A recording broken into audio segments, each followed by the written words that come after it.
घी, जो चीजें, दालें जो बाहर से आप मंगवाते हैं वो महंगी होने वाली है।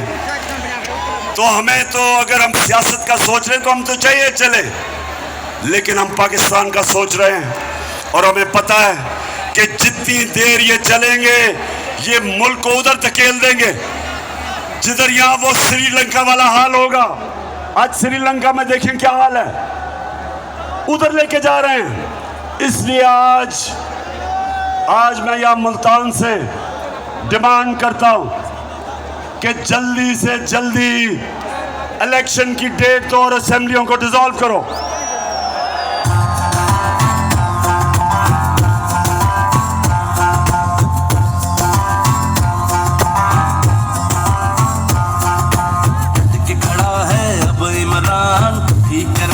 सब कप्तान नया बनेगा पाकिस्तान, नया बनेगा पाकिस्तान, नया बनेगा पाकिस्तान।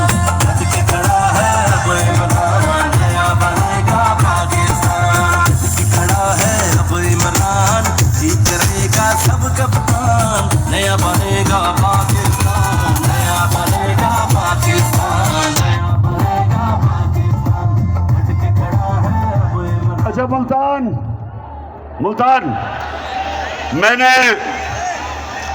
मुझे किसी सोशल मीडिया पे किसी ने मुझे तकरीर भेजी, वो मरियम कहीं तकरीर कर रही थी कल।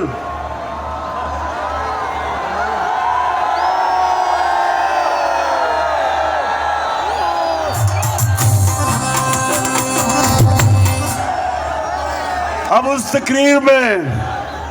तकरीर जो मुझे भेजी सोशल मीडिया पे, उसमें उसने इतनी दफा और इस जज्बे से और इस जुनून से मेरा नाम लिया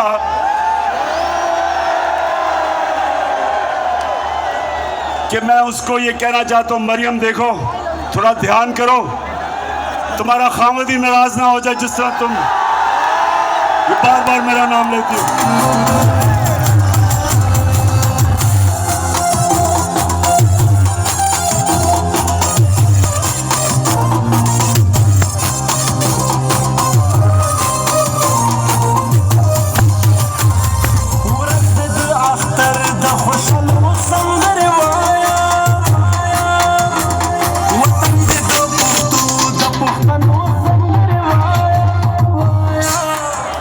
वैसे मैं हमेशा सोचता हूं कि इतना ज्यादा इनको मेरे पर गुस्सा है क्यों। मरियम को, इसके भाइयों को, इसके वालिद को, इसके चाचा को, उनके बेटों को, मैंने इनका क्या बिगाड़ा है? केसेस तो इनके सारे पुराने बने हुए हैं, हमारे आने से पहले सारे इनके ऊपर करप्शन के केसेस बने हुए हैं। केसेस तो इनके दौर के बने हुए हैं। नवाज शरीफ के और मरियम के जो दो भाई और उसके बेटे, वो तो इनके दौर में दुम दबा के भागे थे। इसहाक डार जो इनका मुंशी, वो इनके दौर में भागा था, उसके बेटे इनके दौर के बाहर गए थे। शहबाज शरीफ का दामाद, जब करप्शन का केस उस पे हुआ, वो इनके दौर में बाहर भागा था। तो स्वाय शहबाज शरीफ के मकसूद चपरासी केस के, बाकी तो सारे पुराने केस हैं। तो मेरे से गिला किस चीज का कि मैं आपके केस नहीं माफ करता? क्या मैं आपको कानून के नीचे लाने की कोशिश कर रहा हूं? क्या मैं आपको यह समझाने की कोशिश कर रहा हूं कि किसी भी महज़ब माशरे में सारों के लिए एक कानून होता है?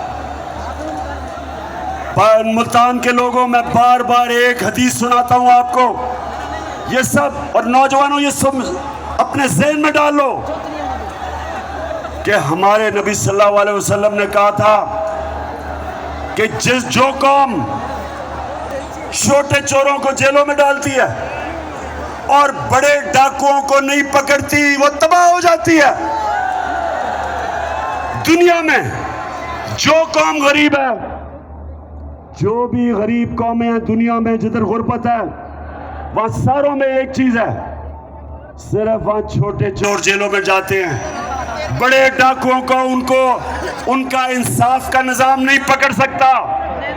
आज तक हमारा अलमिया ये है कि हमारे मुल्क में बड़े बड़े डाकू ईवानों में चले जाते हैं और बेचारे छोटे चोर जेल में जाते हैं। जब मैं जनरल मुशर्रफ के दौर में अपनी आज़ाद अदलिया के लिए जब मैं तहरीक में शामिल हुआ और मुझे जेल में डाला, 8 दिन मैंने जेल में गुजारे।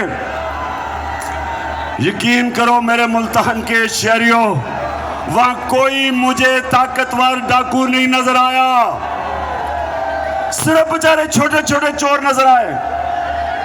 जिसको 6 महीने रहना चाहिए था जेल में, वो 6 साल जेल में रह रहा था। और जब मैं नेशनल असेंबली में जाता था तो मुझे बड़े बड़े मुजरिम नजर आते थे, वहां डाकू नजर आते थे। और ये वजह कि एक स्विट्जरलैंड जैसा मुल्क जिसके पास कोई वसाइल नहीं है, दुनिया का अमीर तरीन मुल्क है, क्योंकि उस स्विट्जरलैंड की खासियत ये कि ताकतवर से ताकतवर डाकू, उनका इंसाफ का निजाम उनको जेलों में डालता है और तब ये एक माशरा ऊपर जाता है। मेरे नबी ने कहा था कि मेरी बेटी भी अगर जुर्म करेगी उसको सजा मिलेगी, कानून से ऊपर कोई नहीं। ये हमारा अलमिया है कि सोचे कि शहबाज शरीफ और इसके बेटे को सजा होनी थी।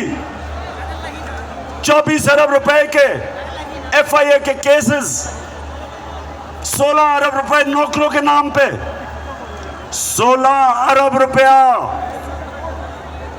1 अरब में 100 करोड़ रुपया, 16 अरब रुपए नौकरों के नाम पे लिया।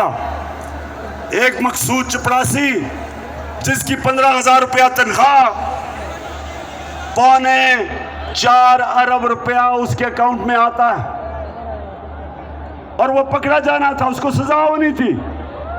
जब सजा होनी थी तो तभी जिन्होंने साजिश की उन्होंने पकड़ के उसको मुल्क का वजीर आजम बना दिया और वो छोटे को पंजाब का चीफ मिनिस्टर बना दिया।